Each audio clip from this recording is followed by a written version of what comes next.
Good day and welcome back mga ka-ventures and Merry Christmas. Andito tayo ulit ngayon para sagutin yung mga katanungan nyo. Bawat kasing tanong nyo ay binabasa ko. Ngayon magpipili ako ng isang tanong para sagutin ko. Tapos gawa natin ng itong video na to. So unahin natin yung tanong na, Idol, paano ba ang pagkabit ng salamin at saka anong ginagamit mong salamin sa pintuan ng incubator? So andito mga ka-ventures. So ito yung pintuan ng natin. Ito yung pintuan ng incubator natin. Yan. Ito yung pintuan ng incubator natin. Yan. Tapos, may salamin to. So yan o. Binutasan natin yung salamin. Ay yung styrofoam. Yan. Tapos nakadikit yung salamin. So ngayon mga ka-ventures, ito yung tanong na ano ba ang salamin na ginagamit mo. So itong salamin. Tapos saan ko kinukuha yung salamin. So ang advice ko lang sa inyo mga ka-ventures, kapag maglagay kayo ng salamin dito sa pintuan ng incubator, ay doon kayo maghanap sa mga glass installer. Dahil marami silang mga scrap na mga ganito, salamin. So hindi nila ginagamit yan. So, yan. Doon kayo pupunta tapos manghingi kayo.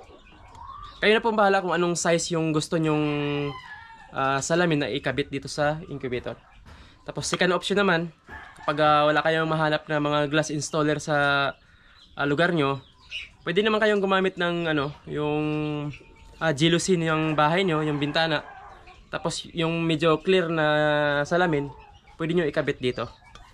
Tapos, last na option, para mayroon kayong salamin sa incubator, ay yung picture frame ng nyo, yung sa picture frame nyo may salamin nun na manipis, so pwede nyo gamitin. Ayun naman sa pagkabit ng salamin dito sa pintuan ng incubator. So una nyong gawin mga ka-ventures ay guhitan nyo yan, muna nyo yung salamin dito, tapos guhitan nyo. Tapos pag maguhitan nyo na, wag yung isagad doon gamitan nyo ng cutter. So wag nyo isagad doon sa pinakaguhit. Example, dito kayo nagguhit dahil ito yung salamin. Ginanon nyo. Wag nyo isagad doon sa guhit. Tapos adjust kayo ng konti para makita nyo. Pagka lagay ko dito, nakapasok pa yung salamin, nakabaon. Dahil dito yung guhit, tapos dito ako ulit nagguhit para yan. Dito ako nagkakating, tapos yan, kinukunan ko ng konti dito para mas papasok yung salamin dito. Tapos yun din ang mag-hold doon sa salamin, dahil doon natin siya lalagyan ng stick glue. So ang pandikit doon sa itong salamin ay gamitan nyo ng stick glue. Kung wala naman kayong glue gun, na mura lang naman yung glue gun, nasa mga 200 to 150. Pag hindi kayo nakabili nun, pwede naman na yung stick glue lang, nasa 10 pesos lang yan. So 20 pesos. So gamitan nyo na lang ng kandila, tapos initin nyo. Tapos yan, yun ang gamitin nyo pandikit. So yan, nandikitan natin doon sa styrofoam. Tapos ulitin natin dito sa pinakaibabaw para maganda. So yun lang ang ma-advise ko sa inyo na salamin, na may option tayo kung saan kayo makahanap doon sa mga glass installer. Tapos second option, yung jealousy na mga extra nyo or mga basag, pwede nyo yung i-cutting yun. Tapos ang pinaka last na option ay yung picture frame ng mga nyo, yung hindi na ginagamit. So yun lang ang ang ma-advise ko sa inyo.